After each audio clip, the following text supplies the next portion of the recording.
Bom dia, pessoal. Hoje, continuando a nossa, os nossos estudos, né, sobre a estrutura da culpabilidade e observando a sua conformação no modelo normativo puro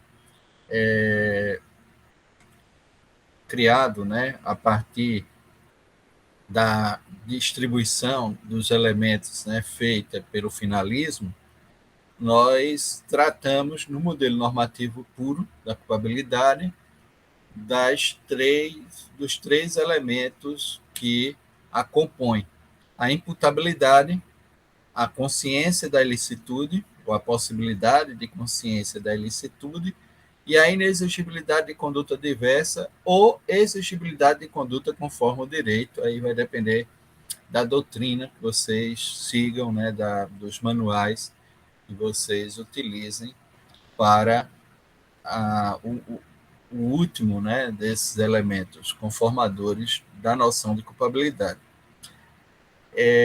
Por óbvio, quando nós fazemos uma análise dentro da dinâmica da culpabilidade, nós estamos lidando com um requisito que compõe a teoria tridimensional do delito, de que o crime é o fato típico, antijurídico e culpável. Esse conceito analítico operacional e que tem uma importância grande ainda para essa análise, exatamente porque muitas correntes, inclusive no campo penal, buscaram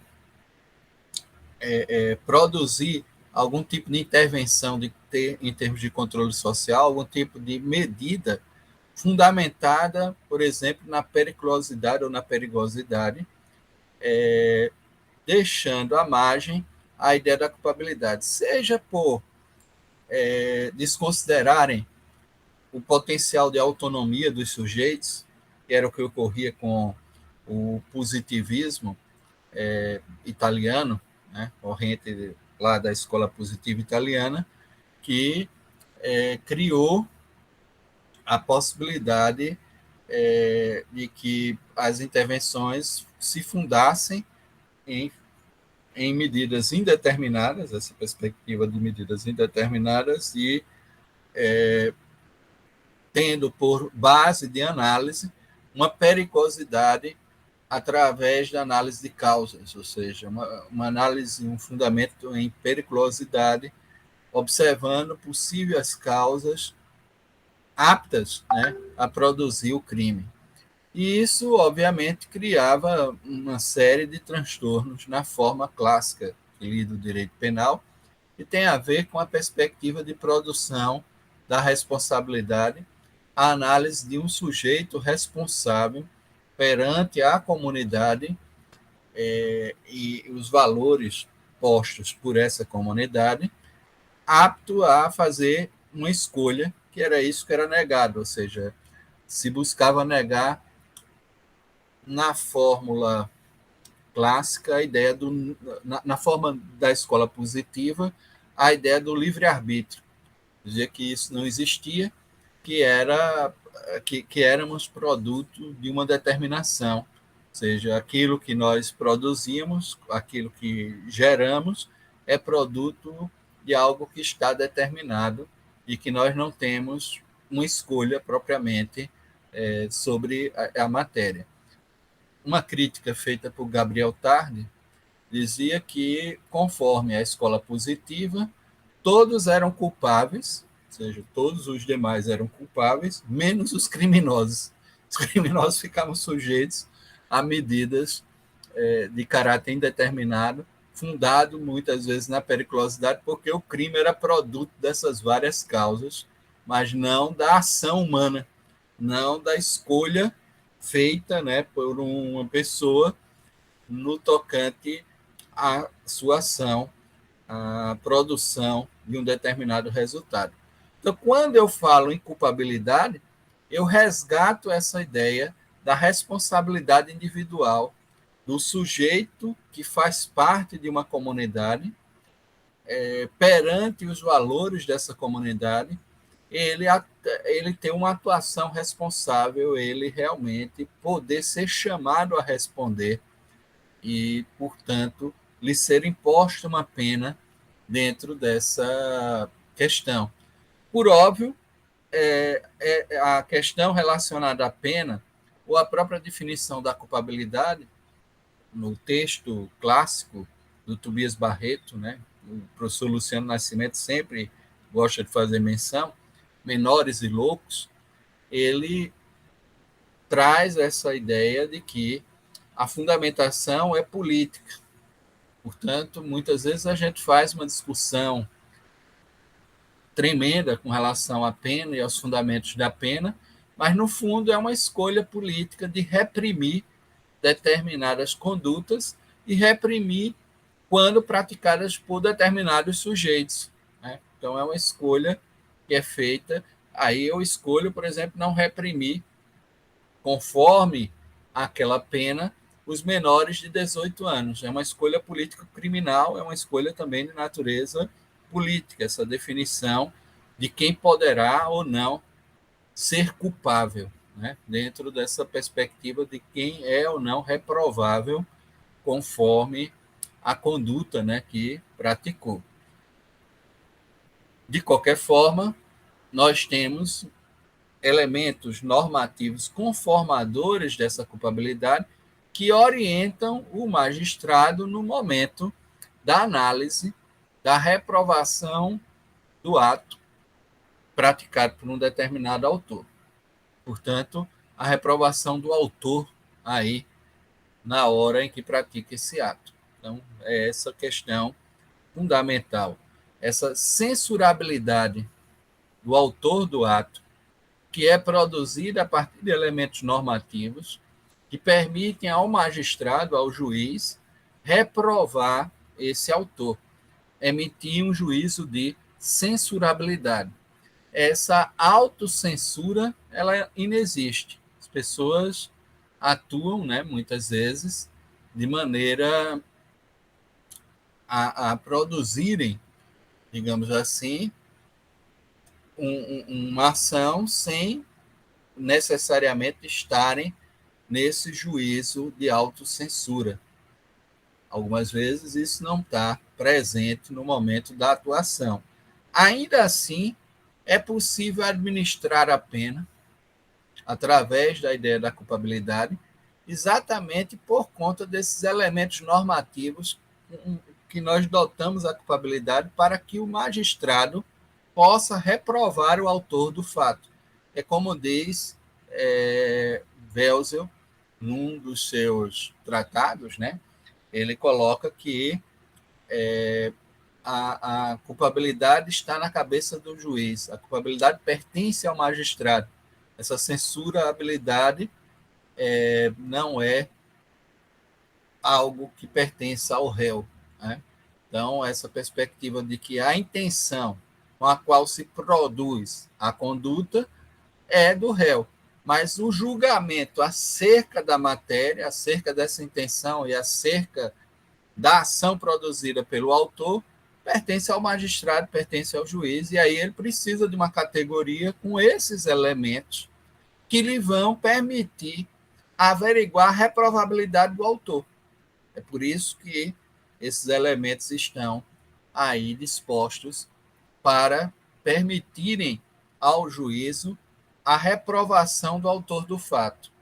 Então, nós temos como elementos conformadores, como a gente já falou aqui, a imputabilidade, a consciência da ilicitude e a inexigibilidade de conduta diversa ou exigibilidade de conduta conforme o direito.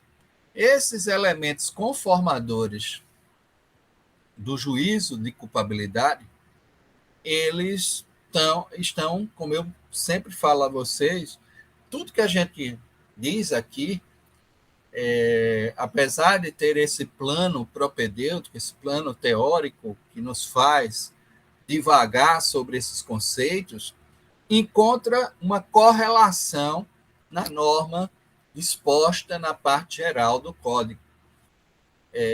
Então, quando eu vou falar em imputabilidade penal, eu estou falando dos artigos 26 a 28 do Código Penal.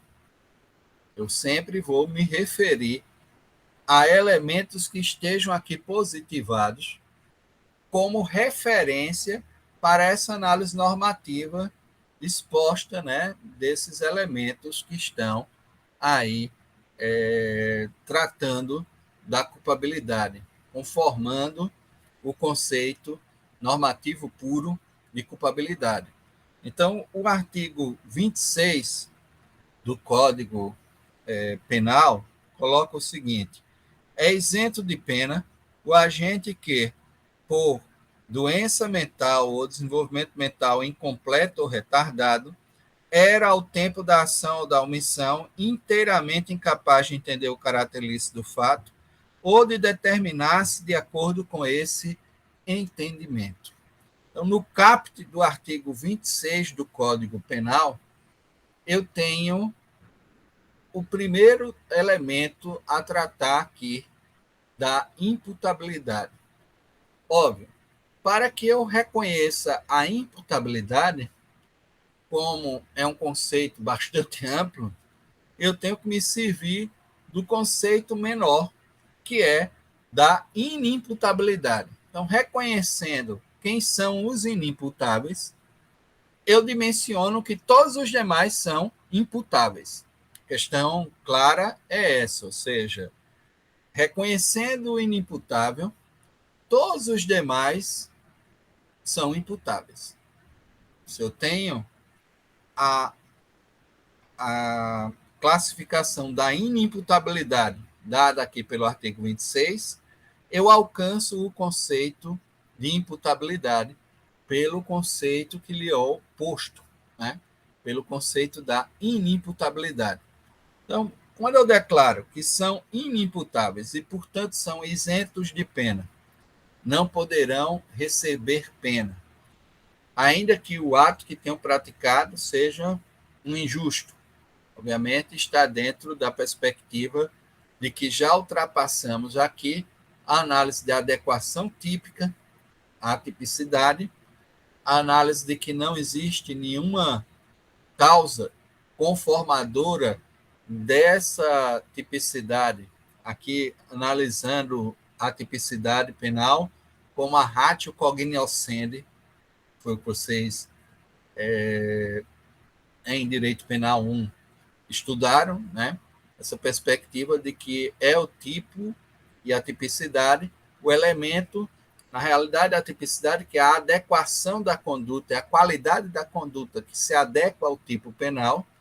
Então, havendo essa qualidade de adequação ao tipo penal, eu tenho o elemento indiciário de uma antijuridicidade. É a ratio cognoscendi. A tipicidade é a qualidade pela qual eu posso reconhecer a antijuridicidade. É a ratio cognoscendi da antijuridicidade. Por óbvio, é apenas uma primeira etapa de avaliação desse conceito de crime como o conceito operacional, instrumental, analítico, vem ofertado. Eu preciso passar para a etapa seguinte, que é a da antijuridicidade. E aí, se eu não encontro qualquer tipo de justificativa para aquela conduta que tem a qualidade de ter se adequado a um tipo penal, ela não tem qualquer justificativa, ela não encontra no estado de necessidade, na legítima defesa, no exercício regular de direito, no cumprimento do dever legal, justificativa para a sua concretização, eu vou ter, obviamente, também a antijuridicidade. E aí eu tenho já os elementos que me dão a ideia de que a ação ela é injusta.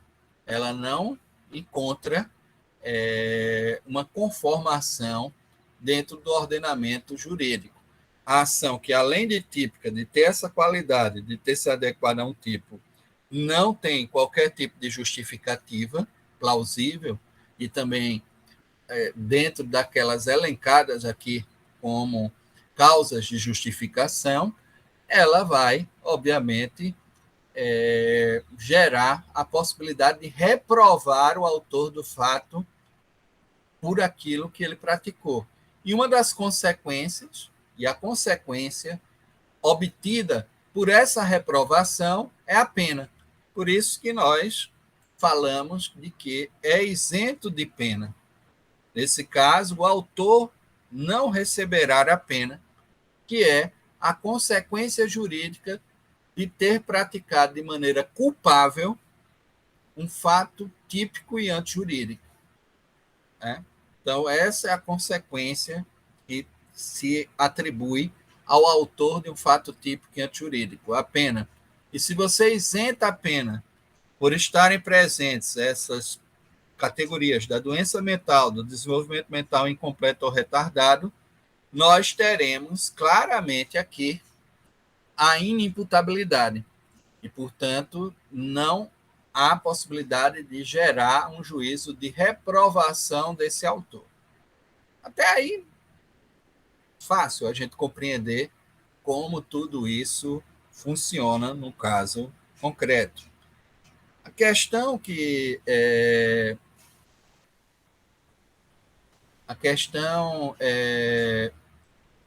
boa pergunta, Maria Luísa. Professor, injusto penal é só a tipicidade mais a ilicitude ou abrange a culpabilidade? O injusto penal, o ilícito penal, ela abrange também a culpabilidade, porque essa primeira etapa me dá uma ideia de não conformação no ordenamento jurídico de maneira geral. Né? Eu não tenho, assim, a não ser que eu adotasse a teoria de Mesger e a teoria da ratio essende, ou seja, de que a tipicidade penal é a essência do injusto penal, e não a forma pela qual eu vou chegar a reconhecê-lo. É óbvio que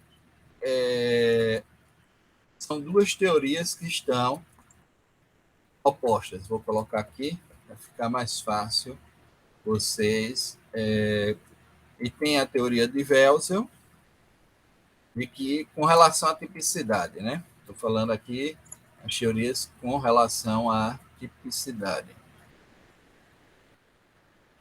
A ratio essende e a ratio cognoscende. Então, sendo o próprio tipo penal a essência do injusto penal, as causas de justificação seriam meros elementos negativos do tipo. Era essa a proposição trazida por Edmund Mesmer. Né? Ele entendia que as causas de justificação seriam elementos negativos do tipo. O problema é abrangido muito bem por Welsel, porque diz que, assim, a gente abordando esse problema dessa maneira, transformamos a morte de uma pessoa, ainda que tenha justificativas, numa coisa equiparada a matar uma mosca, uma vez que não haveria nem ao menos a tipicidade. A tipicidade deve ser vista como um elemento de estranhamento. O fato de eu me adequar a um tipo penal já indica que há algo que foge à normalidade das relações. Deve gerar um certo estranhamento.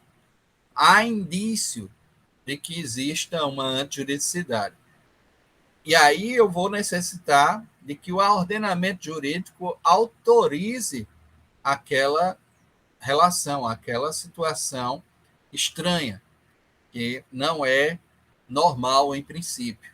Então, normal é, digamos assim, é algo que juridicamente é fomentado. Se eu preciso colocar num tipo que matar alguém tem por consequência uma pena de 6 a 20 anos, e aqui é até uma outra discussão que a gente abre, seria havia também uma análise trazida, né, pela teoria da norma de Carl Bide, de que o criminoso não se adequava, o criminoso não violava a norma penal.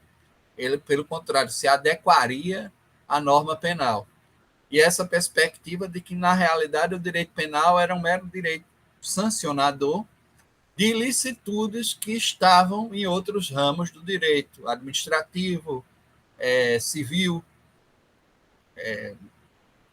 outras áreas jurídicas que tinham no direito penal um elemento sancionador, mas que, na realidade, para que a pessoa recebesse a sanção, ela estaria adequando-se àquilo que está ali proposto. Então, essa perspectiva de que o tipo penal, ele em si já não seria, em princípio, a tipicidade em si não seria, em princípio, uma violação, mas uma própria conformação na norma. Mas tem um problema com relação a isso que é esclarecido por um penalista, né, que é o Everardo da Cunha Luna, que é paraibano, mas radicado em Pernambuco. Ele, tratando da matéria referente à teoria da norma de Biden, né, ele disse o seguinte, que é uma coisa importante para a gente entender. Existe uma unidade dialética, há uma unidade dialética entre preceito e conteúdo na conformação típica. Eu não tenho como imaginar que aquilo é uma norma que, de certa forma, eu me conformo, se, por consequência, existe uma pena. Se existe uma pena, o fato de matar alguém, não há uma sanção premial, existe uma pena, uma intervenção do Estado para quem mata uma pessoa. Então, esse fato aí, ele não é algo que esteja a norma fomentando. Pelo contrário, essa unidade dialética entre preceito e conteúdo me dão a ideia de que esse conteúdo é proibido pela consequência. Eu atinjo isso pela consequência que é a pena. Ora, se eu aplico a essa conduta uma pena, é óbvio que essa conduta é proibida. Ela não está autorizada e, portanto, há sim uma violação à norma penal quando eu me adequo. Eu não me adequo à norma, pelo contrário, eu violo essa norma que está dentro do conteúdo. Esse conteúdo é alcançado pela pena. Ainda que o preceito me dá uma ideia de conformação, quando eu mato uma pessoa, na realidade aquilo ali não é uma conformação, porque o que eu estou praticando é algo proibido. Daí a importância de aprofundarmos essas análises, né? Porque, em princípio, essa análise... Aí, muitos autores dizem que, hoje, com a teoria de Welsel, isso aí é uma teoria que foi alimentada pelo René Ariel Dott e depois seguida, né, por Damaso de Jesus e outros autores, de que a teoria de Welsel teria extraído do conceito de crime, já que deslocou dolo e culpa para o tipo, fez, ao fazer esse reagrupamento, essa reorganização, extraiu do conceito de crime a culpabilidade. A culpabilidade, então, torna-se, segundo eles, um mero pressuposto da pena. E o crime seria o fato típico e antijurídico. Mas o fato de eu me adequar ao tipo e de que aquilo seja um ilícito, não necessariamente conforma o conceito de crime, porque é preciso que haja a possibilidade de aplicação da pena efetivamente, a reprovação do autor por aquilo que praticou. Dentro dessa matéria, inclusive, os autores dizem que quanto mais elementos eu estipulo nesse conceito operacional analítico de crime, mais eu realizo a função precípua do direito penal, que é uma função garantista, que é de limitar o poder de punir do Estado. Para que eu alcance esse conceito de crime, eu preciso realizar esses elementos da tipicidade, da antijuridicidade e da culpabilidade. fato típico jurídico culpável. Até como Munhoz Conde, que coloca uma teoria quadridimensional, no sentido de que eu deveria também observar a conduta. Então, a conduta típica, jurídica e culpável. E há outros autores que até falam em 5 dimensões, como é o caso de Klaus Roxen, que trabalha com a perspectiva também da responsabilidade, da necessidade de intervenção, que aí já coloca no outro plano.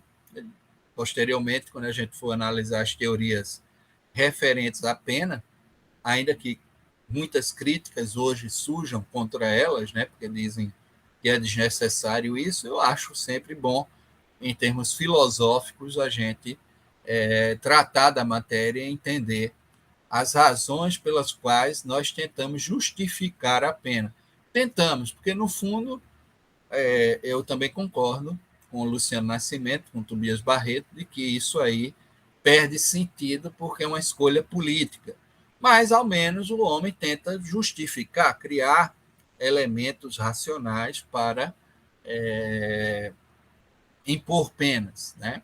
Então, isso é necessário a gente compreender quais esses fundamentos que se buscam para a pena, né? Dentro dessa análise, dessas várias correntes teóricas.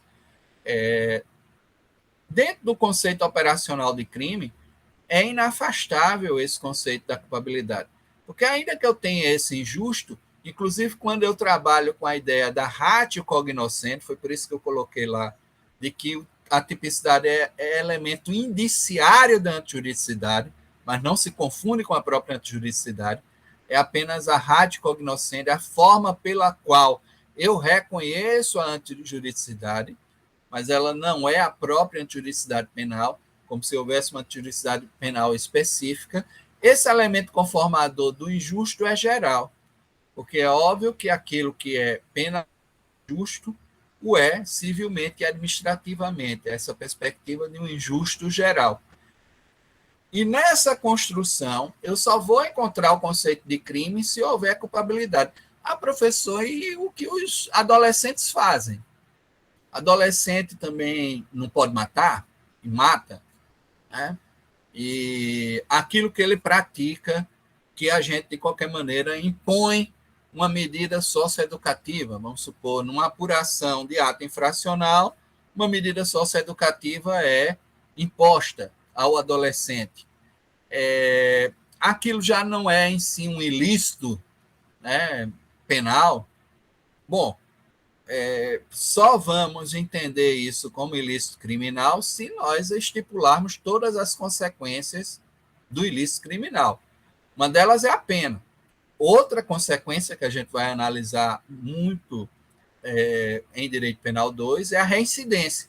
A reincidência criminal ela é uma consequência para determinadas situações. Nenhuma das duas vai estar presente na imposição das medidas socioeducativas para o adolescente. Então, aquele fenômeno ilícito, que é injusto, praticado pelo adolescente, a legislação optou por chamar de ato infracional.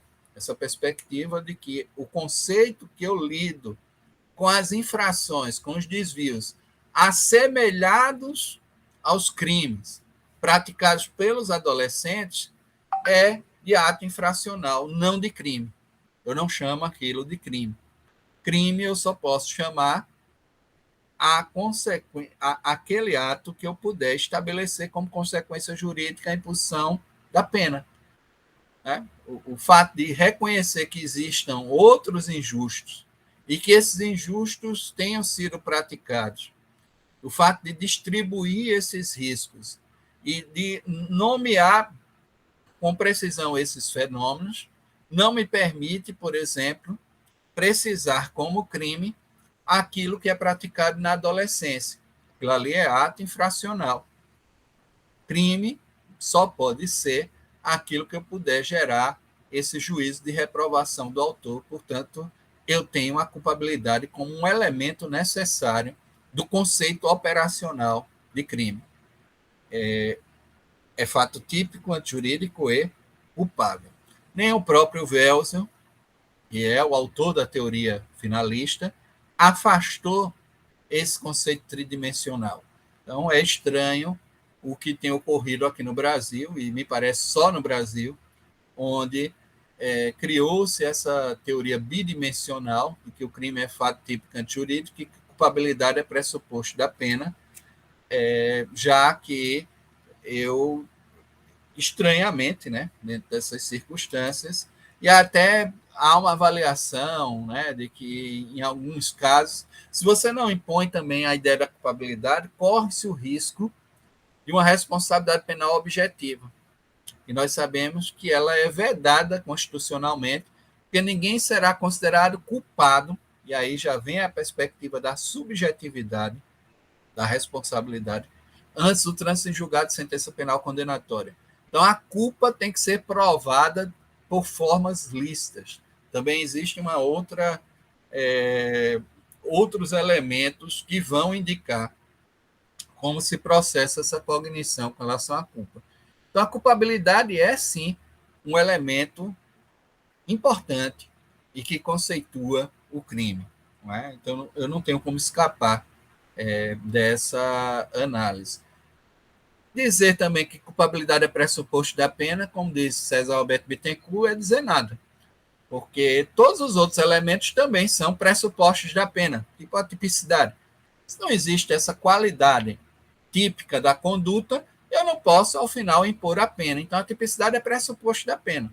Essa relação de desconformidade sem encontrar qualquer causa de justificação dentro do ordenamento jurídico para a prática da conduta. Se não existe antijuridicidade, então a antijuridicidade é pressuposto da pena, ao lado da culpabilidade. Todas em comum são pressupostos da pena. Mas aquilo que efetivamente vai conformar esse pressuposto é, de fato, essa reprovabilidade do autor, que é a culpabilidade. Porque se ele não for reprovável, eu não posso impor pena. Posso impor outra coisa. Posso impor a medida socioeducativa lá no tocante ao adolescente infrator. Posso impor medidas de prevenção dirigidas muitas vezes às instituições e à família, no caso da criança que venha a praticar um ilícito, né? E tenha referência inicial penal, né? Tenha indícios, né, de que aquilo ali produz a ideia de um crime. Posso impor a medida de prevenção, que está lá prevista no Estatuto da Criança e Adolescente. Posso impor medida de segurança às pessoas que têm essa doença mental, desenvolvimento mental incompleto ou retardado, conforme o caput do 26, que, inclusive, como é um juízo de mérito, não se pode dar, digamos assim, uma absolvição sumária.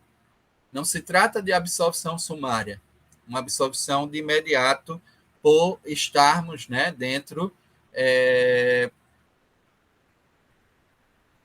Também, Maria Luísa, ela aumenta essas características do punitivismo, sem considerar a culpabilidade.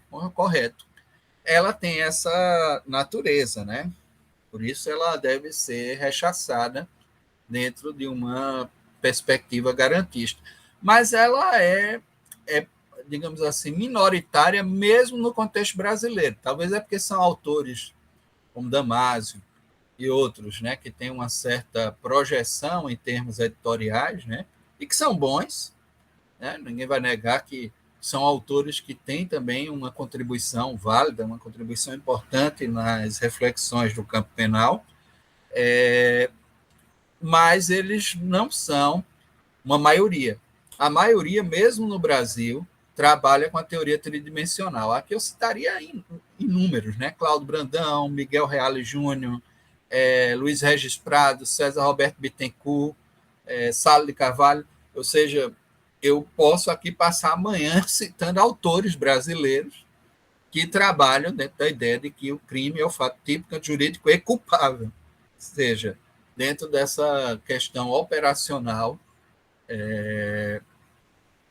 analítica, né, do crime, tá certo? Então, mesmo essa corrente que, por exemplo, não existe em nenhuma outra parte do mundo, só existe no Brasil, e mesmo no Brasil eles não são maioria em termos de doutrinadores, né, de pessoas que analisam a dogmática penal. Que até o termo doutrinador, doutrina é complicado, mas é o termo que a gente usa quando se refere a esses manuais. Que hoje, infelizmente, uma coisa é certa. Eros Alberto Grau, certa vez, disse que não lia mais os livros de direito constitucional, porque eles tinham se transformado em mero remissivo jurisprudencial da jurisprudência da Corte. Então, era melhor ler diretamente os votos dos ministros do Supremo ou os votos, por acaso, do STJ, fazendo alguma análise constitucional, porque não adiantava ler mais manual de direito constitucional, que eles viraram remissivo jurisprudencial. Nenhum autor gosta de se pôr, de colocar suas ideias, às vezes até em oposição aos próprios ministros. Né? Na realidade, a ideia é preparar para concurso, preparar para cursinho, né?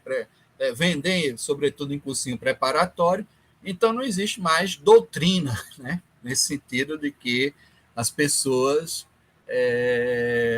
produzem seus conceitos e fogem, né, a essa tônica da jurisprudência dos tribunais de sobreposição, sobretudo.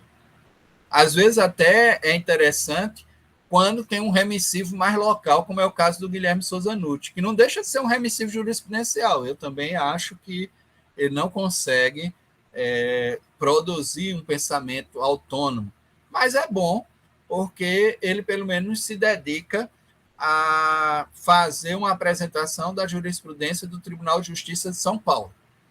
É essa a proposta lá do manual dele. E acaba, muitas vezes, destoando dos tribunais de sobreposição. Aí, com isso, a gente tem uma reflexão um pouco mais alargada, porque ele próprio coloca também as duas reflexões e toma uma posição. Né? Então, acaba sendo interessante essa análise. Mas, veja, as posições, muitas vezes, minoritárias. Né? É preciso a gente esclarecer isso. Mas é um autor que eu acho que vocês deveriam dar uma olhadela exatamente por isso. Mas não deixa de ser remissivo jurisprudencial. Hoje, pouco se tem de alguém realmente trabalhando conceitos e desenvolvendo eles de uma forma autônoma, né, com aquilo que produz por si, né, em termos de conhecimento, de análise do fenômeno. Então, Guilherme Souza Nutti seria um diferencial nesse sentido. Pelo menos ele não está só com os tribunais de sobreposição. Ele expõe muito o posicionamento do Tribunal de Justiça de São Paulo, que é um tribunal local, importante, né, como referência, mas que ele faz um diálogo com essas outras cortes. E aí, às vezes, até é acusado, né, de minoritário, mas isso pouco importa. Importa que você faça um bom trabalho, né, e apresente ele, né, de forma mais abrangente possível, dialogando com os demais. Bom, então, vejam só, voltando aqui para o artigo 26 do Código Penal. Quando eu digo é isento de pena, eu já estou aqui excluindo essa ideia da culpabilidade e demonstrando que não há, por consequência, a aplicação da pena para o agente que, por doença mental, desenvolvimento mental incompleto ou retardado, era, ao tempo da omissão, inteiramente incapaz de entender o caráter ilícito do fato ou de determinar-se de acordo com esse entendimento. Essa perspectiva da absoluta incapacidade, que tem que estar concomitante ao momento da ação ou omissão, essa segunda parte de viés mais psicológico, e a primeira parte, doença mental, desenvolvimento mental incompleto ou retardado, de uma versão mais orgânica e biológica, cria um critério misto, critério que foi fundido, que é o critério biopsíquico ou biopsicológico. É esse o critério que a doutrina, o Código Penal, aliás, a dogmática penal brasileira adotou para tratar da inimputabilidade, para tratar da possibilidade de impor penas a um determinado sujeito. Esse critério biopsicológico distancia-se, por exemplo, do modelo adotado no Código Penal napoleônico, e que foi até represtinado agora em 96 pelo novo Código Penal francês, que é o critério biológico, no sentido de que basta se expressar um desses elementos orgânicos, a doença mental, o desenvolvimento mental incompleto ou retardado, para que eu exclua a culpabilidade. Ou seja, se o sujeito é diagnosticado com esquizofrenia, isso já é o suficiente para se excluir lá a culpabilidade. Vejam que nós precisamos de um cúmulo, de uma concomitância desses elementos.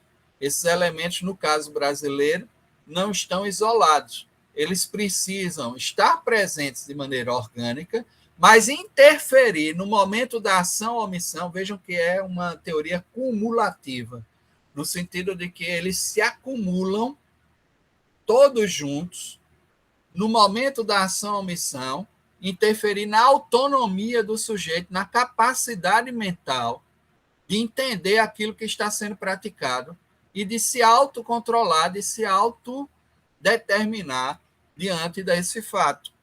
Então, o nosso critério, que não é o modelo francês, é um critério misto, e acolhe a ideia biológica e mais a psicológica.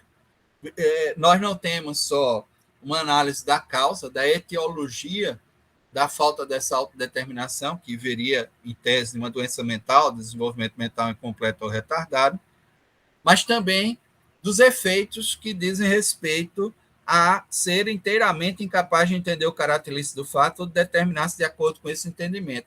No Código Penal de 1890, existiu o artigo 27, parágrafo 4º, que inclusive foi um dos objetos, né, de análise lá do Tobias Barreto, que colocava esse efeito como um elemento norteador da exclusão da culpabilidade. O problema é se averiguar esse distúrbio momentâneo que deixou a pessoa inteiramente incapaz, ou seja, a pressão psíquica, o quadro emocional que deixou naquele momento a pessoa incapaz. E isso poderia estar mais aberto em 1890 do que é hoje, porque hoje precisa da concomitância com uma doença mental ou um desenvolvimento mental incompleto ou retardado. Isso não era exigido antigamente. Bastava um quadro emocional que perturbasse. Agora, veja, emoções, como a gente vai ver lá no 28, não excluem a imputabilidade penal, a emoção ou a paixão. Tem uma razão para isso, para não excluir, porque isso faz parte da vida social, das relações humanas. O nosso cotidiano é marcado por elementos emotivos. Quando o time faz um gol, né, aquela vibração, essa perspectiva da emoção, que é aguda, a paixão é crônica. Então, o fato de eu ser apaixonado pelo Santa Cruz, Santa Cruz lá de Pernambuco, é uma paixão. Quando ele faz o gol, aí eu comemoro, é um quadro agudo, é um quadro emotivo. Esse quadro, ou agudo ou crônico, emocional, que a paixão também é um quadro emocional, digamos assim, ela não exclui a imputabilidade, em princípio, porque isso está no contexto da normalidade da vida. Ou seja, as pessoas têm que aprender a administrar as suas emoções. Essa perspectiva de um processo onde essas emoções elas não precisam estar numa teledramaturgia, né, extremamente exacerbadas, coisa só em novela e filme, né, que a gente vê, às vezes, esse quadro emotivo mais exacerbado. Na realidade, no contexto psíquico comum, a gente tem que aprender a lidar com isso, e isso, em princípio, não afeta a capacidade de entender a ilicitude, porque essa perspectiva também de como isso afeta a cognoscibilidade da ilicitude, ou seja, a nossa capacidade de tomar, né, de analisar, de entender aquilo como ilícito e de determinar também o controle e determinar a nossa ação conforme a referência normal, a referência normativa ali analisada. Então, o artigo 26, ele atua hoje com um critério misto, que é o biopsicológico. Eles têm que estar concomitantes, presentes e acumulados no momento da ação-omissão, ou seja, esse momento da ação-omissão tem que estar presente todos esses elementos para que eu possa falar em exclusão da culpabilidade. Então,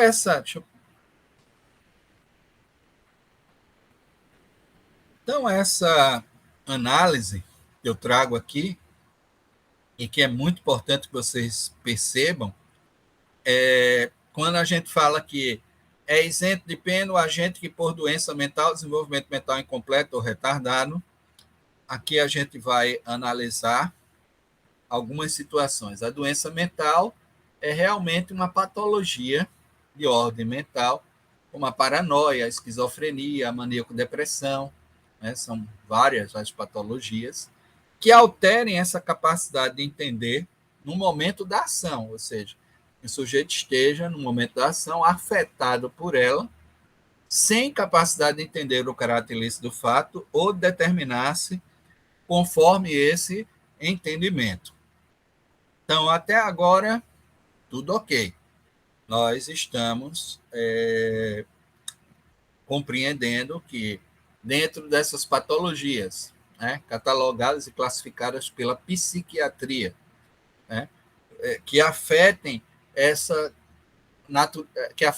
possibilidade psíquica de se determinar conforme a referência da norma, ou de entender o caráter ilícito, o caráter proibido daquela conduta, nós vamos estar, obviamente, no momento da ação ou omissão, vamos estar diante dessas circunstâncias aqui.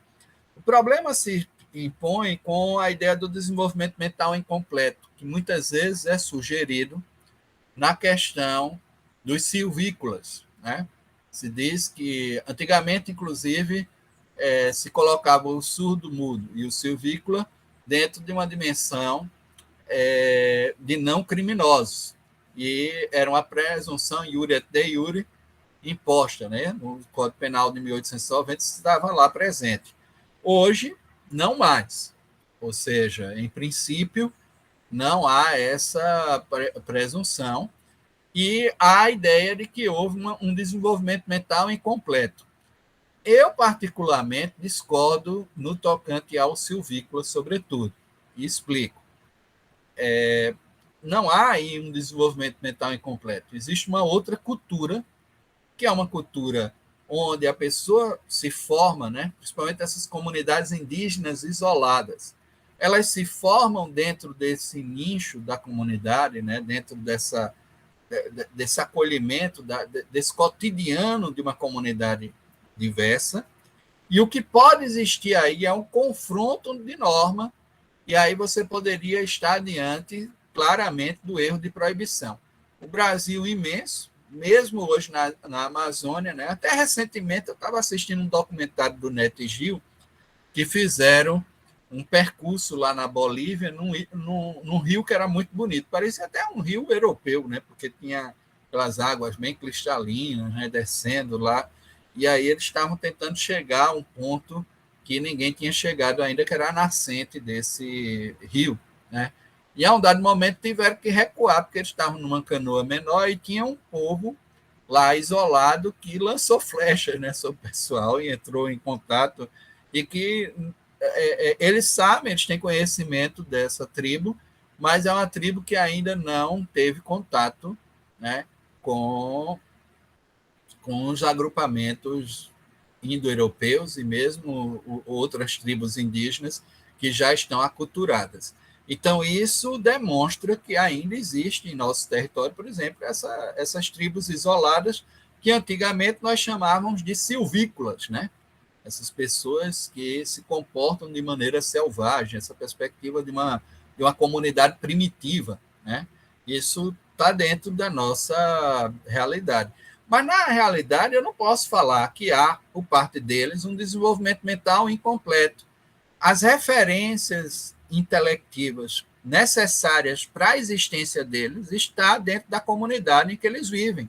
E ali eles podem ter plenamente se desenvolvido.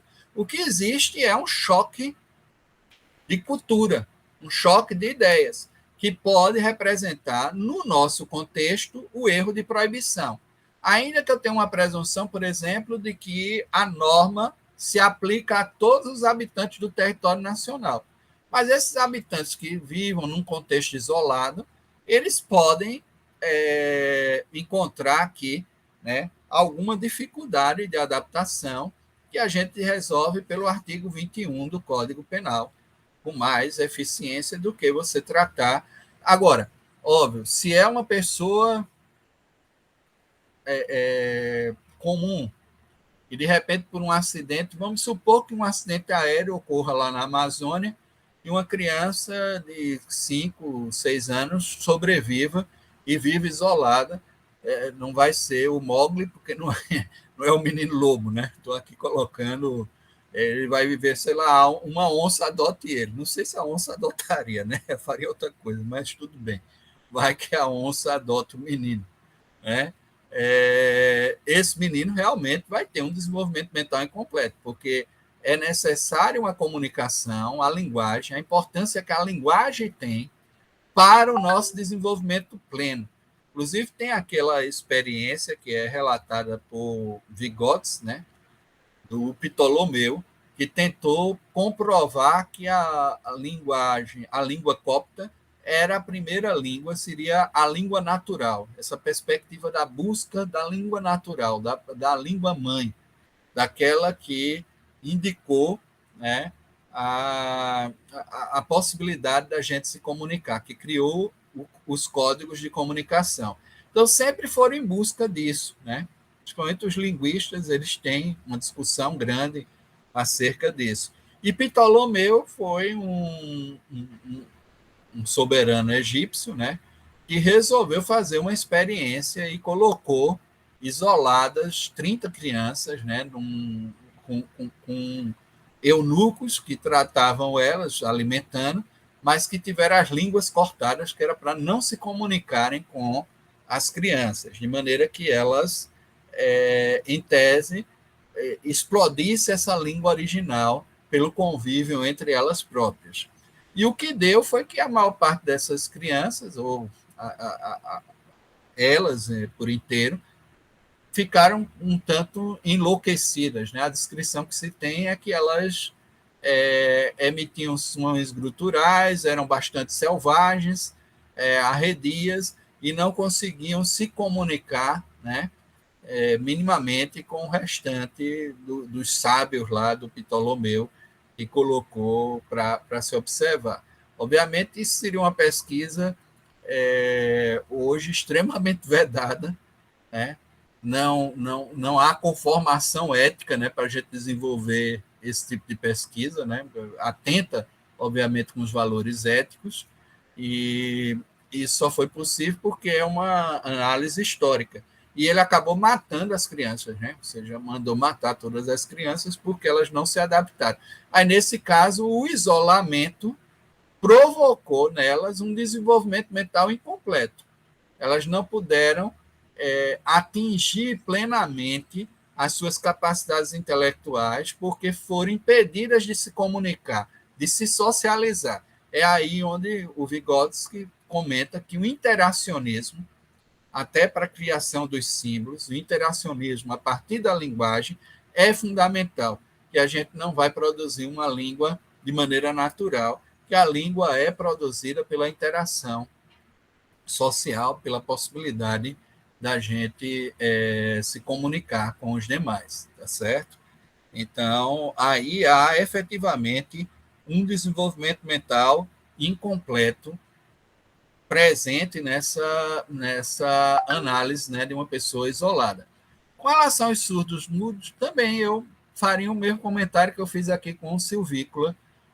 De repente, existe uma cultura que é traduzida pela linguagem de Libras e que cria um elemento de comunicação diverso do que comumente nós temos.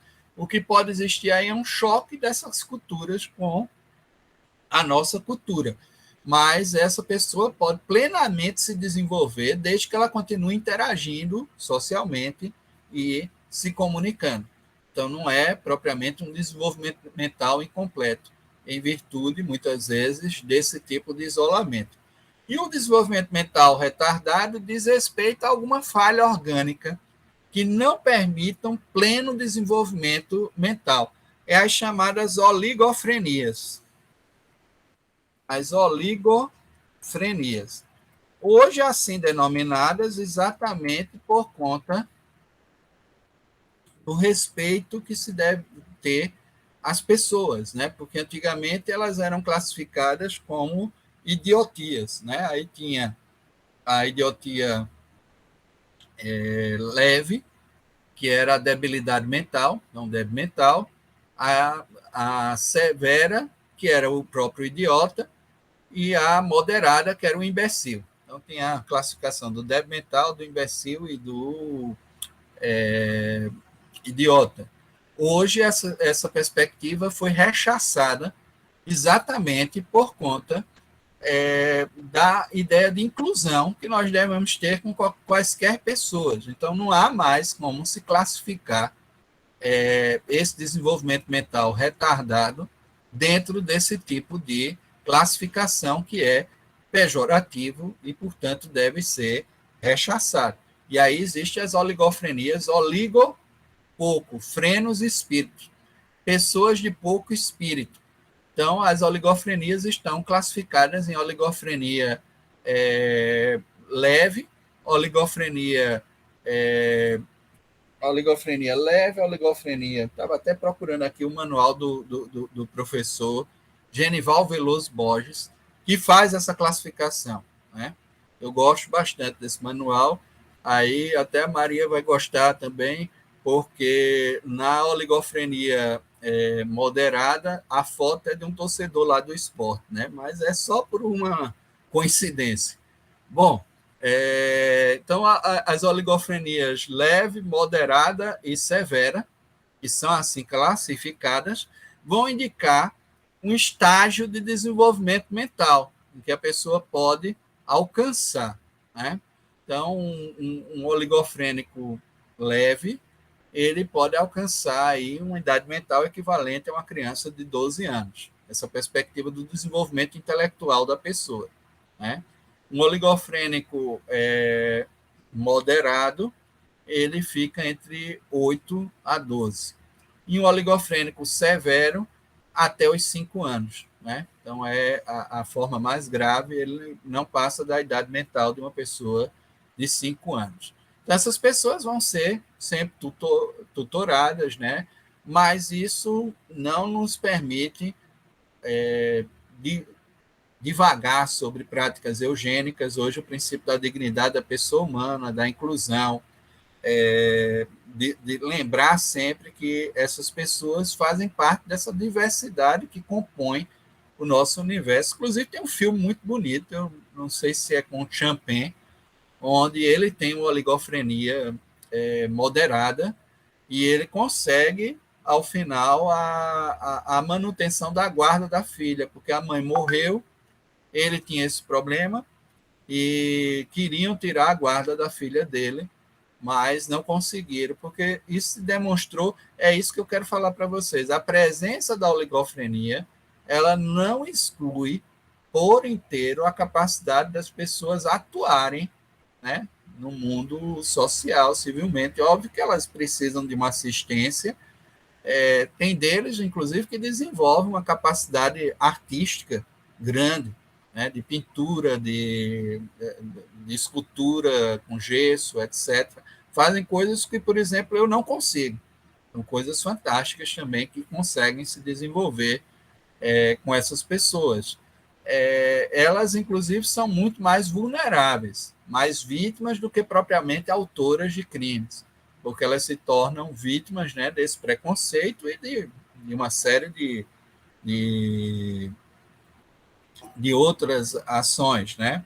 Então, essa oligofrenia que leva à ideia do desenvolvimento mental retardado, ela precisa, de fato, ser trabalhada no contexto da ação-omissão. Se revelar como um elemento impeditivo da autodeterminação ou da capacidade de entender a ilicitude, e vejam que alguns ilícitos realmente exigem uma capacidade intelectual mais apurada, dada a abstração, elas vão impedir a reprovação penal desse autor.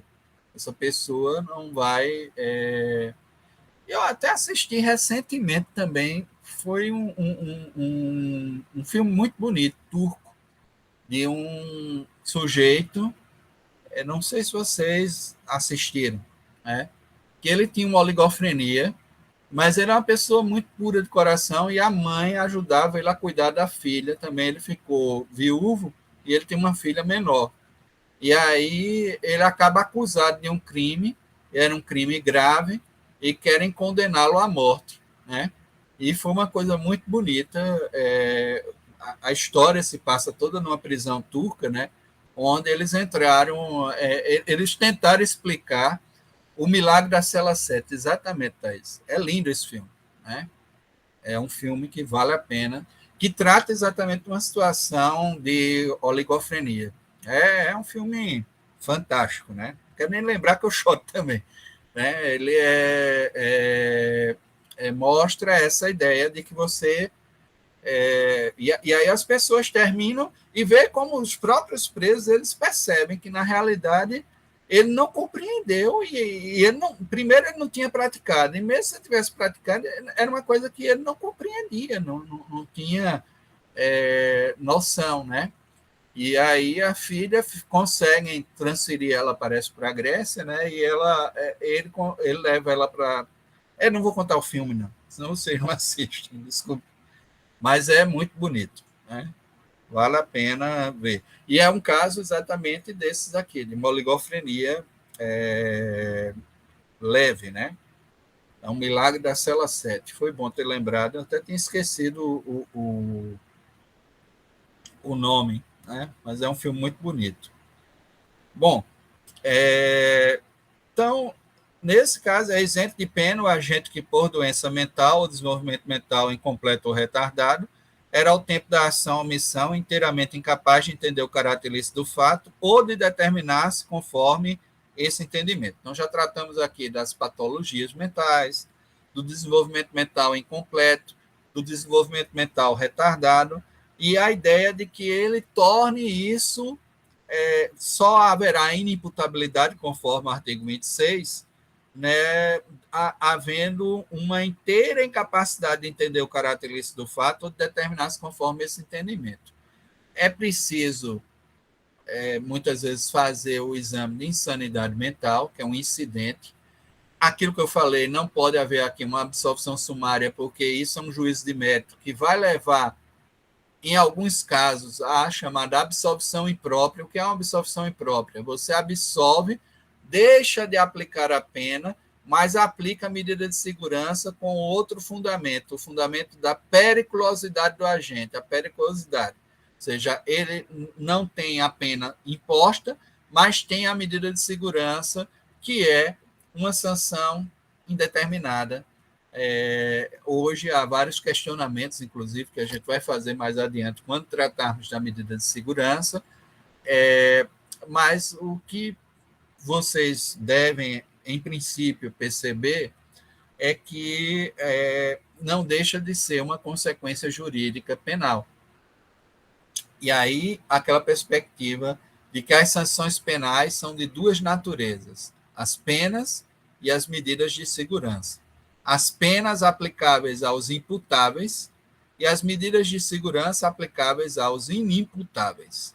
Portanto, toda vez que eu imagino essas consequências pela prática do ilícito penal, eu devo estar diante da ideia da pena e da medidas de segurança. A pena aplicável aos inimputáveis, aliás, aos imputáveis, e as medidas de segurança aos inimputáveis que revelem objetivamente a presença de uma periculosidade, a ideia da periculosidade objetiva, né, que tem que ser analisada. Bom, há autores que dizem que nos dois níveis, subjetiva e objetiva, mas a gente precisa ter esse cuidado com essa análise subjetiva, porque leva também a um direito penal do autor. A gente vai ver isso mais adiante, quando tratarmos das medidas de segurança. Redução da pena, no parágrafo único. Alguns textos chamam de semi-imputabilidade. Não existe semi-imputabilidade. Ou o sujeito é imputável ou é inimputável. Alguns conceitos são absolutos. Um deles é esse da imputabilidade.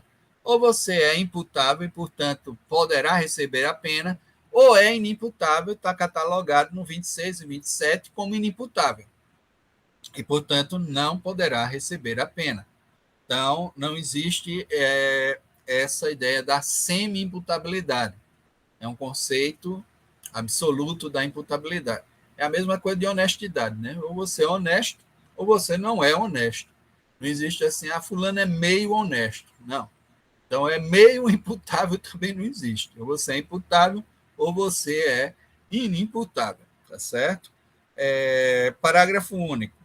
A pena pode ser reduzida de 1 a 2 terços se o agente, em virtude da perturbação de saúde mental ou por desenvolvimento mental incompleto, veja, é uma redução de pena de 1 a 2 terços. Né? Se o agente, em virtude de perturbação da saúde mental ou por desenvolvimento mental incompleto ou retardado, não era inteiramente incapaz de entender o caráter ilícito do fato ou de determinar-se de acordo com esse entendimento. Então, a gente observa aqui, nessa perspectiva da redução da pena, que está prevista no artigo 26, essa análise, né, de que a pena pode ser reduzida de 1 a 2 terços. Essa perspectiva de que há uma redução da pena, mas aqui a perspectiva de que, havendo a parcialidade, mesmo que o sujeito tenha perturbação de saúde mental, portanto, uma doença mental, tenha um desenvolvimento mental incompleto ou retardado, mas se ele for parcialmente apto a compreender o caráter ilícito daquilo que ele praticou ou determinar-se conforme esse entendimento, ele continua recebendo a pena. Aquilo que eu falei, inclusive, na oligofrenia. A oligofrenia moderada permite até que o sujeito alcance alguns níveis. Genival Veloso dizia que ele poderia concluir alguns cursos superiores, né? Mas não da área tecnológica, talvez, né? Ou seja, um nível de abstração um pouco menor do que normalmente esses sujeitos conseguem, ou seja, eles se tornam bastante funcionais e presentes no nosso cotidiano, de maneira que não necessariamente eles não possam reconhecer a ilicitude do fato. Não é? Então, se existe só uma perturbação parcial, uma incapacidade parcial, ele recebe a pena reduzida de 1 a 2 terços, com essa redução variável aqui do parágrafo único do 26.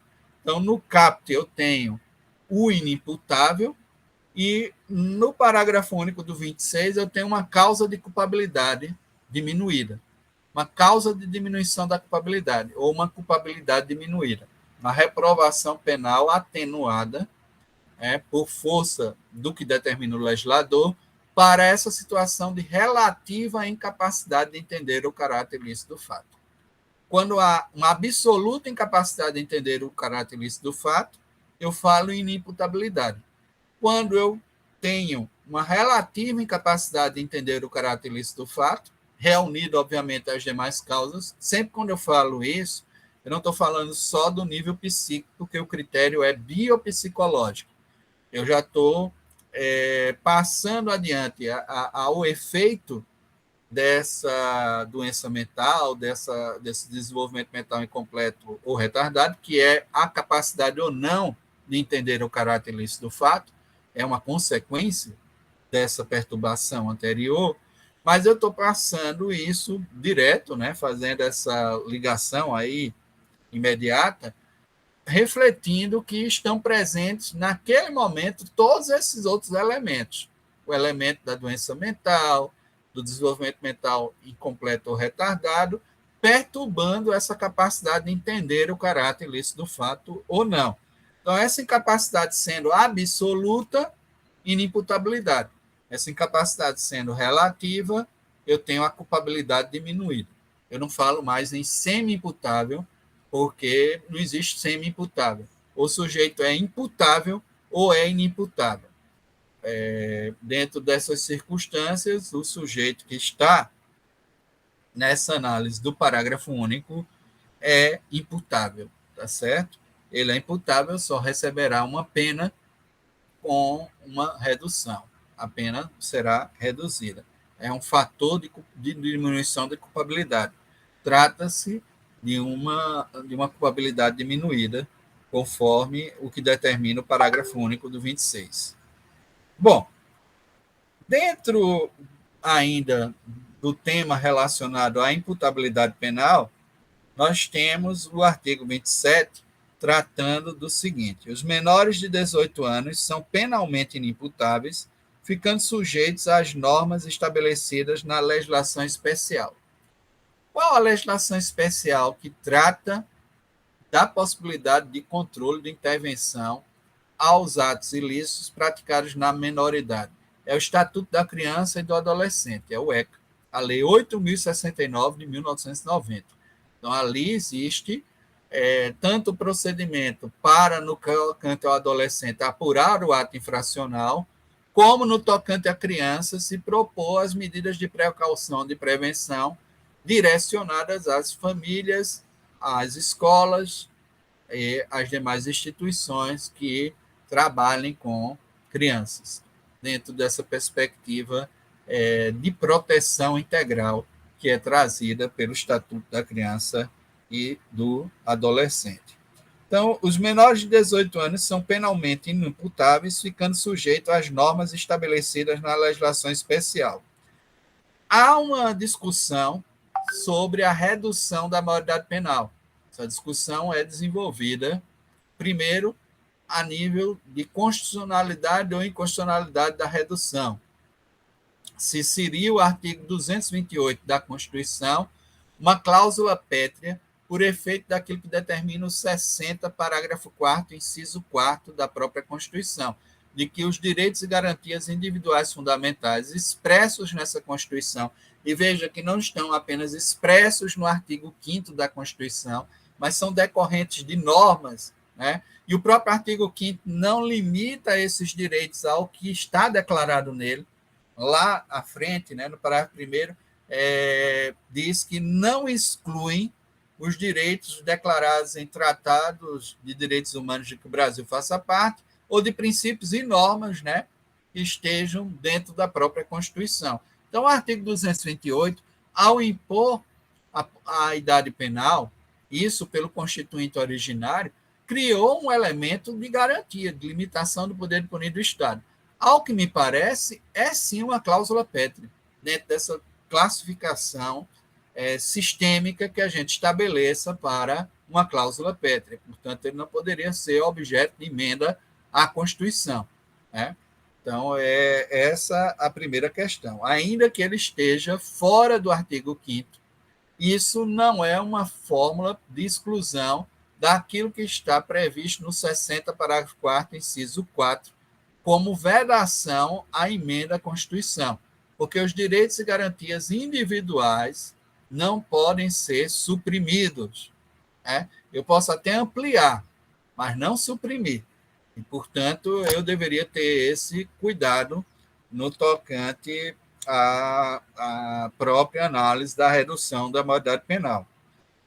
Bom, ainda assim, mesmo a gente fazendo essa discussão, isso poderia, digamos assim, passar no parlamento, né, e até ser declarado constitucional pelo Supremo, né? De repente ele faz uma avaliação mais restritiva desse alcance e isso passa. O problema são os efeitos que a gente já antecipa aqui. A ideia de que a gente tem que reprimir a partir dos 16 anos, porque as pessoas com 16 anos vêm sendo recrutadas pelas organizações criminosas, pelas operações do crime territorialmente desenvolvidas, né? Principalmente na questão do tráfico de drogas, que para os soldados do tráfico dá preferência a pessoas, né, que têm uma idade menor. Então, nós temos aí uma série de reflexões que são geradas, né, em virtude dessa questão da redução da maioridade penal. A questão que eu coloco é que, se eu baixo para 16, começam a recrutar com 14, 12 e já fazem isso, né? Já fazem isso naturalmente. Depois, a prisão, dentro dos seus objetivos, inclusive de contenção da delinquência, porque vamos supor que a gente vai fazer isso para tornar o ambiente social mais seguro, menos violento, etc.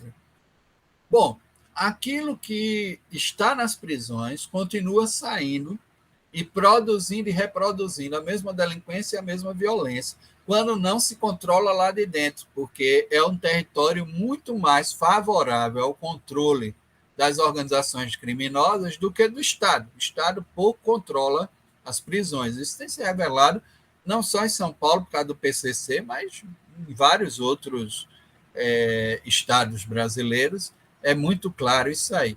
Então, eu vou estar, na realidade, dando condições a um recrutamento ainda mais prolongado e mais expansivo, quando eu não defino e não separo essa ideia também da menoridade. É óbvio que não temos aqui como classificar essa. É uma opção político-criminal, porque dizer, uma pessoa com 16, 17 anos, ela não tem capacidade de entender o caráter disso. Não, não é isso. Tanto que a opção está no outro artigo, aqui o artigo 26 diz: os menores de 18 anos são penalmente inimputáveis. Cria a ideia de que é uma opção efetiva.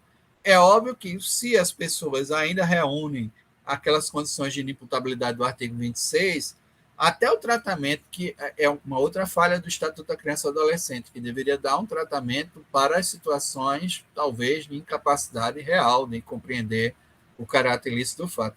Ninguém aqui está questionando que talvez até pessoas mais novas, né, a partir dos 12 anos, tenham uma compreensão das coisas, né,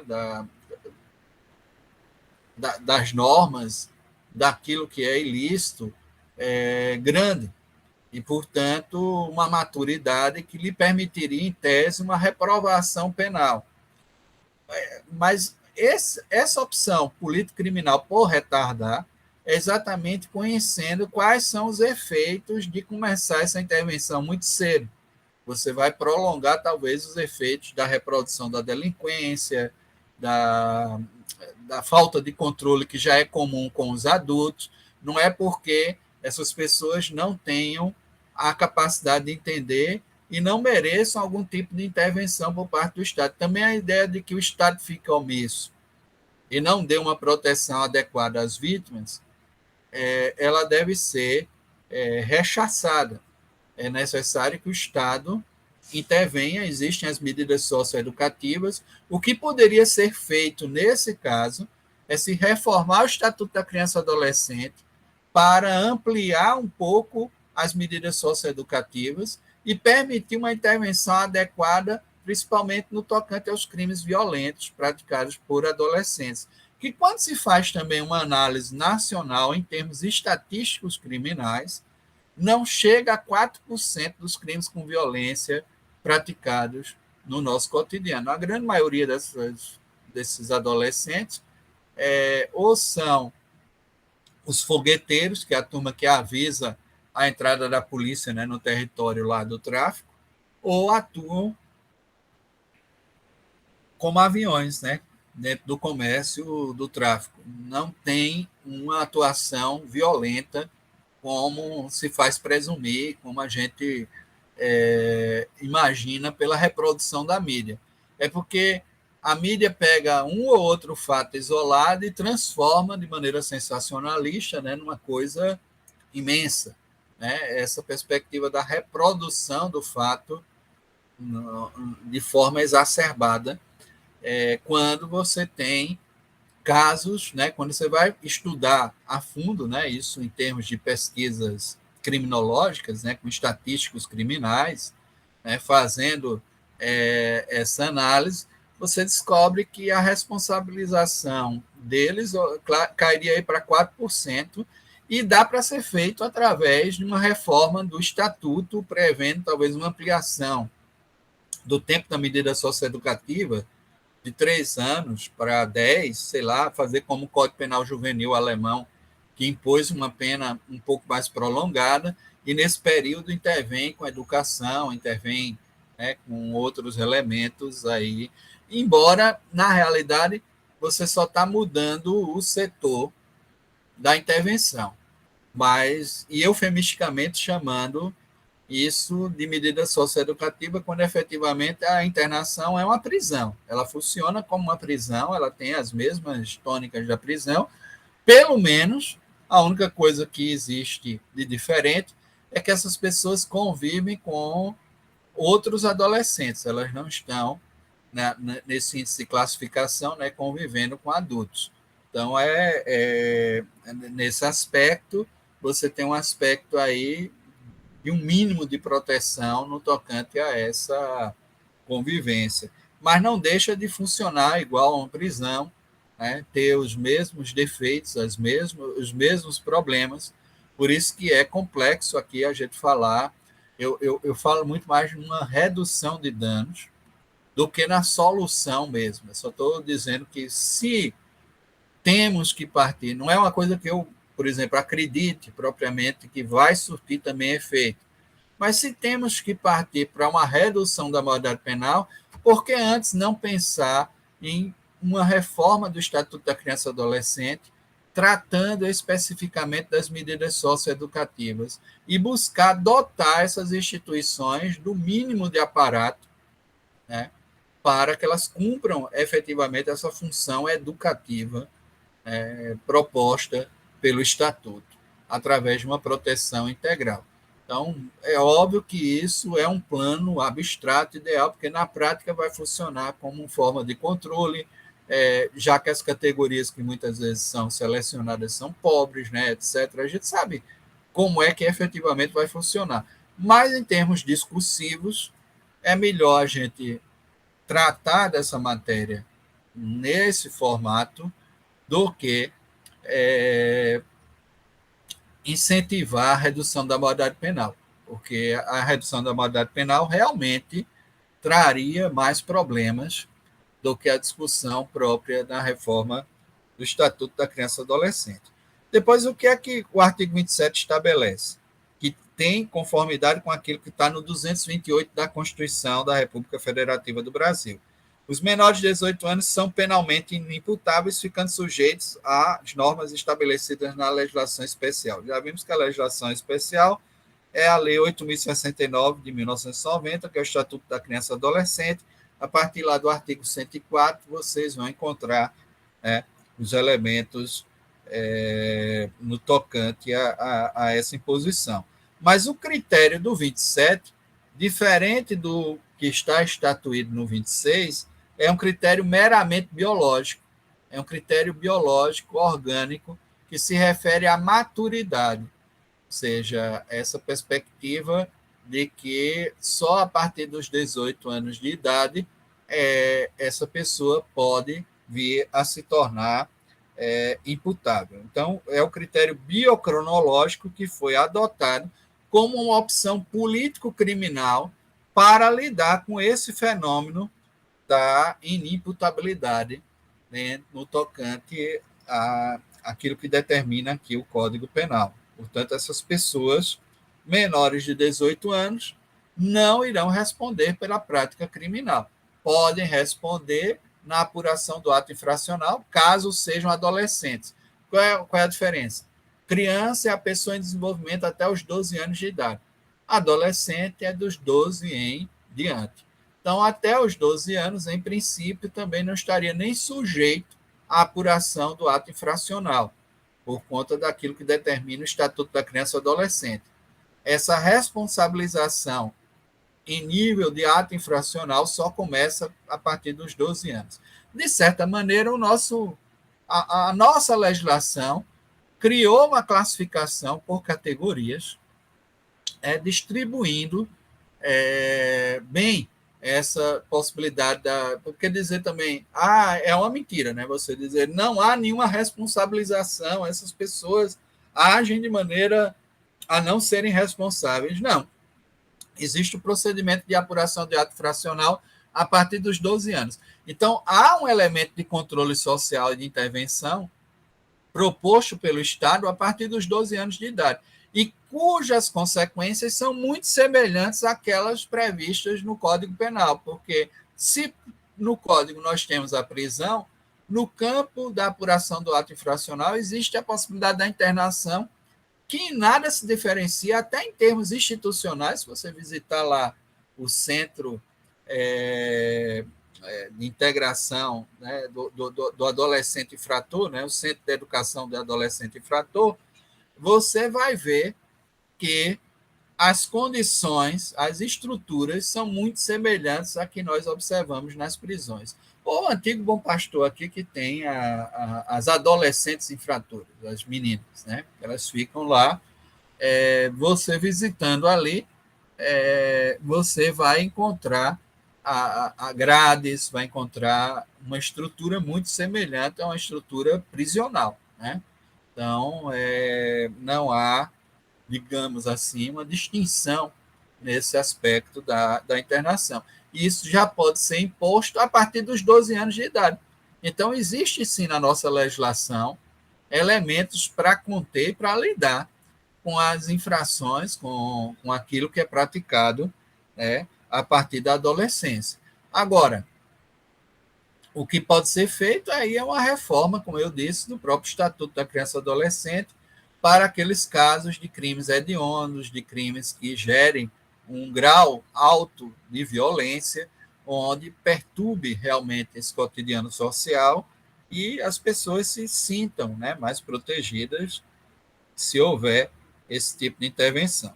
Então, os menores de 18 anos são penalmente inimputáveis, ficando sujeitos às normas estabelecidas na legislação especial. Critério biológico cronológico é uma opção político-criminal, como eu disse a vocês. Não é uma questão de se ficar discutindo aqui que com 16 tem consciência, com 18 é apenas uma maturação a mais, mas a partir dos 12, dos 13, dos 14, isso aí não se discute, não é isso que o legislador, em princípio, está preocupado.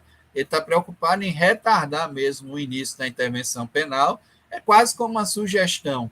Gente, até os 18 anos, vamos ver se a comunidade, se as instituições, se a família, se a escola, se a igreja, etc., conseguem lidar com esse conflito, conseguem lidar com as infrações praticadas, né, por esses menores. Se nada disso funcionar, eu entro em cena a partir dos 18. Eu estou colocando de maneira didática aqui, mas é mais ou menos isso que está proposto pelo Estado. O Estado diz, olha, eu só vou começar a intervenção penal a partir dos 18 anos. É uma opção, tem a ver com custos também, né? Observe que já está superlotado hoje com adulto, né? Imagine se você colocar, não vai ter vaga, não vai ter condições, né? Já está declarado pelo Supremo de que a execução penal no Brasil se encontra num estado de coisas inconstitucional. Não sei o que é isso, né? A gente faz essa discussão muitas vezes de tentar compreender o que seria esse estado de coisas inconstitucional, porque seria uma nova forma de analisar a inconstitucionalidade por omissão para tentar dar efeitos, né? E tentar ter algum efeito prático, algum tipo de ação, algum tipo de recomendação. Aí você cria também um Fórum Nacional de Desencarceramento para lidar com esse fenômeno, mas existe também um outro lado, que é o acréscimo de violência, né, que está presente no nosso cotidiano, ainda que com a criminalidade dos adultos, né? Não é uma coisa só dos adolescentes. Até disse que crimes praticados com violência por adolescentes são apenas 4% das estatísticas geral daquilo que é praticado por adolescentes. Ou seja, é um número muito inferior.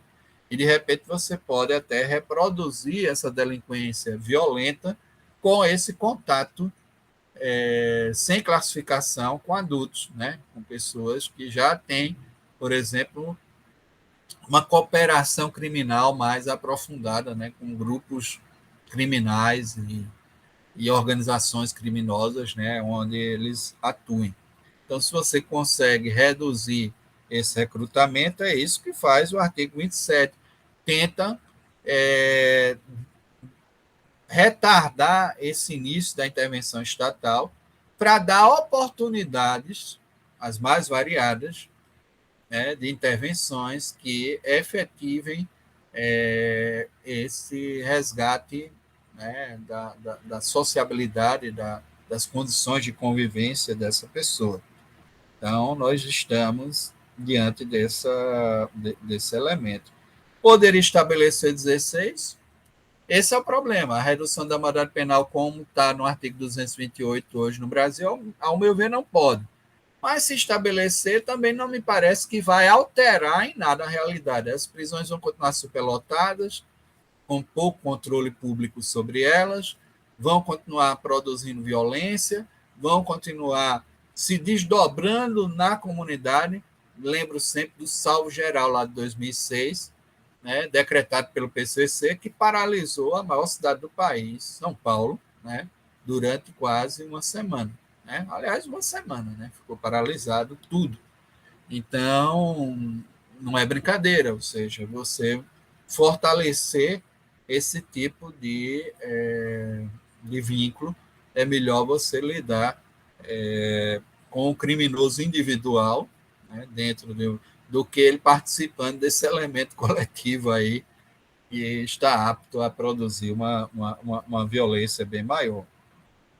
E aí a gente tem que entender socialmente quais são os projetos que nós temos, né, para isso, né? Tanto para a reestruturação das prisões, quanto para lidar com essa questão dos menores infratores. Bom, por hoje eu queria ficar por aqui. Alguma dúvida, alguma questão que vocês queiram fazer, a gente pode esclarecer. Eu acho que eu falei demais.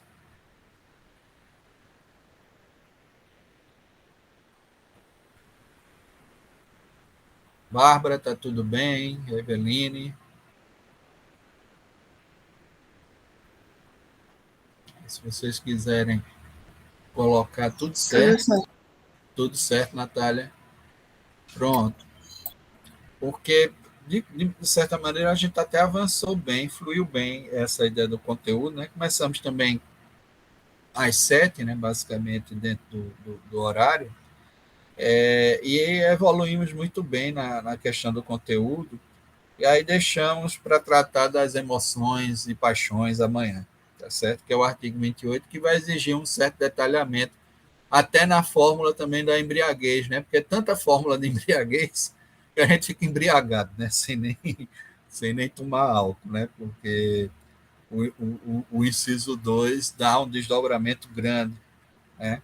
Então, amanhã a gente trata do artigo 28 e, com isso, completa esse primeiro elemento referente à conformação do conceito de culpabilidade. Tá bom? Então, um abração, gente. Até amanhã. Nos vemos amanhã no mesmo horário.